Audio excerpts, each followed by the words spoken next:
Bonsoir. Une nouvelle histoire, je vous la raconte. Merci, ma chère Nina, de m'avoir contactée pour que je puisse raconter ton histoire.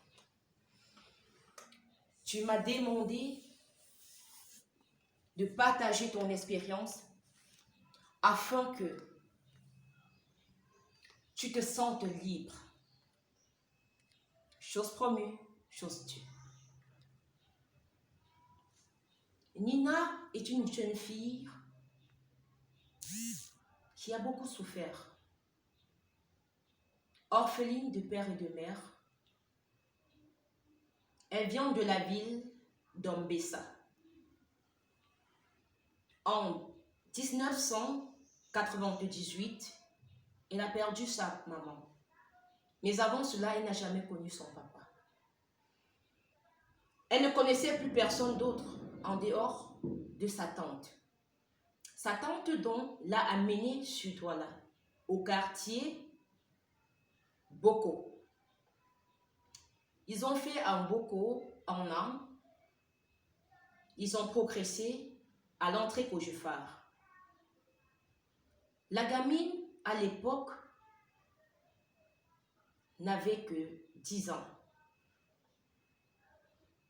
Sa tante ne lui permettait pas de toucher à son repas. Mais c'est elle qui faisait tout à la maison. Quand elle a atteint 11 ans, sa tante lui a dit « On ne peut plus continuer de vivre ainsi.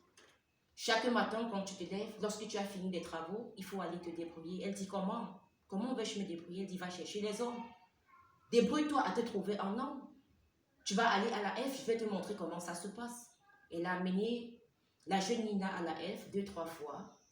Et elle a regardé les bourreaux de Nina savourer son intimité. La fille a commencé à se fragiliser dès lors. Pauvre Nina, n'ayant ni père ni mère, n'ayant aucun autre membre de la famille, elle ne pouvait que se replier sur sa propre tante. Elle a commencé à faire des sorties à l'âge de 11 ans. Elle partait à la Elf, par moment à l'entrée borne 10. C'est comme ça qu'elle pouvait attraper 500 000 francs, 2000, jusqu'à ce qu'elle obtienne ses 12 ans, autant pour moi, Nina était déjà très rodée. Alors un jour, elle est rentrée à 5 heures et elle a dit à sa tante, « Maman, je n'ai pas pu travailler. » Nina était appelée à verser tous les jours 3000 francs à sa tante, qui était sa nourrice, qui était sa maman, l'unique membre de sa famille, pour ne pas manger. Mais comme elle avait déjà grandi, elle savait qu'elle pouvait faire le sexe, prendre un peu d'argent pour se nourrir avant de rentrer à la maison. Ce jour-là, sa tante s'est saisie d'un bon boudin, l'a assommée. Quand elle est tombée, elle est allée chercher la lame de rasoir. Elle a écaillé totalement le dos de Nina. Elle l'a scarifié partout.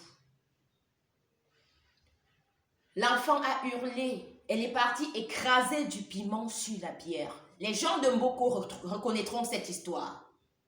Parce que j'ai enquêté et c'est vrai. Elle a écrasé du piment qu'elle a embaumé la petite fille.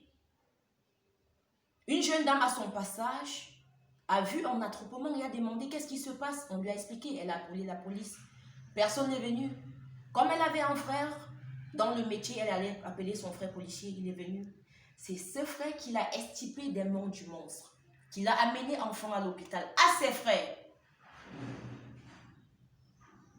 Elle a dit, le monsieur s'appelait Kamga. Elle rend hommage à ce Kamga qui l'a amené, fait ses soins.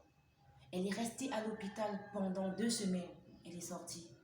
Quand elle est sortie, elle ne savait pas où aller.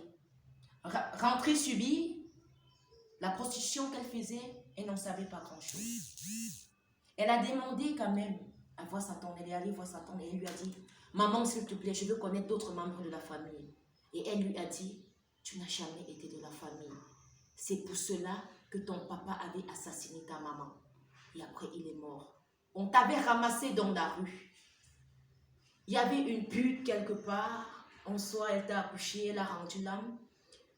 Ta maman a eu bon cœur puisqu'elle n'avait pas d'enfant, qui était ma soeur, elle t'a ramassé.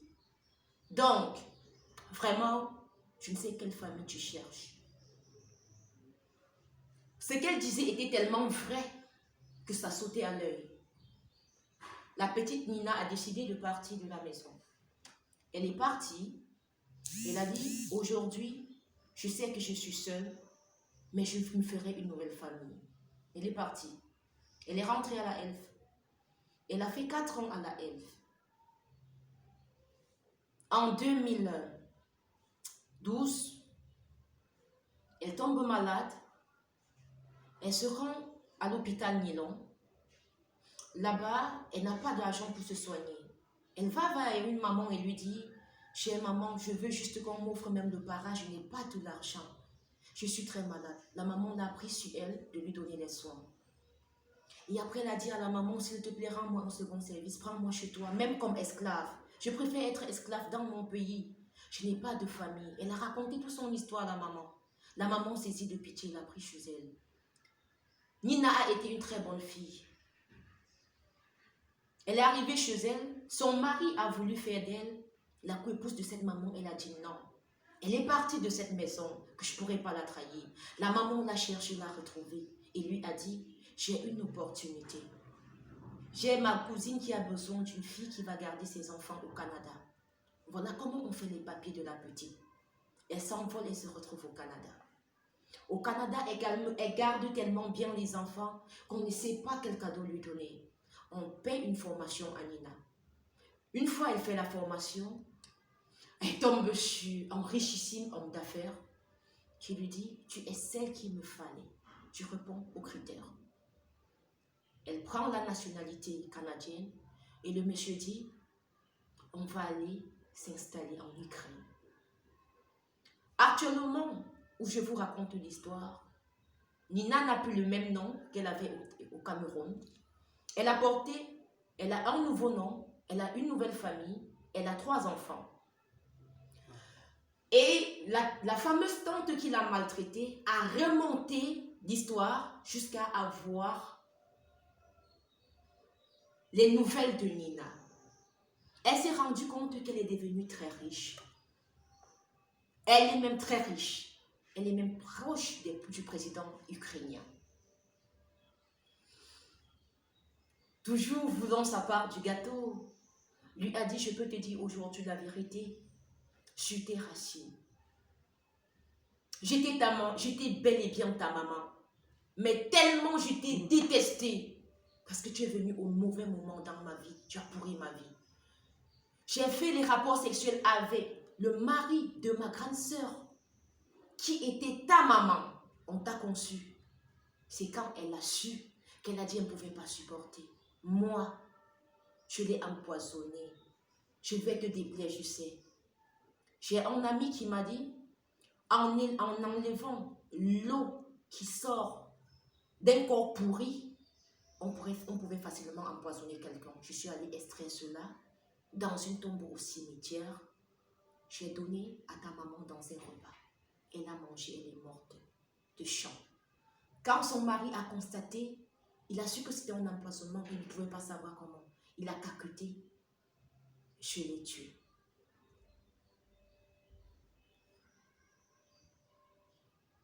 Ce fut très difficile. Nina aujourd'hui partage son expérience. Elle a refusé de pardonner sa maman. Elle a rejeté ses racines totalement au Cameroun. Elle voudrait vivre une nouvelle vie. Ça fait exactement 2 ans que sa maman n'est plus. Et elle pense aujourd'hui être libre de raconter cette histoire. Faites du bien. Ne faites pas du mal à vos enfants. Entre être et paraître, Dieu demeure. Il peut avoir une leçon pour toi. Faites du bien, même à vos ennemis.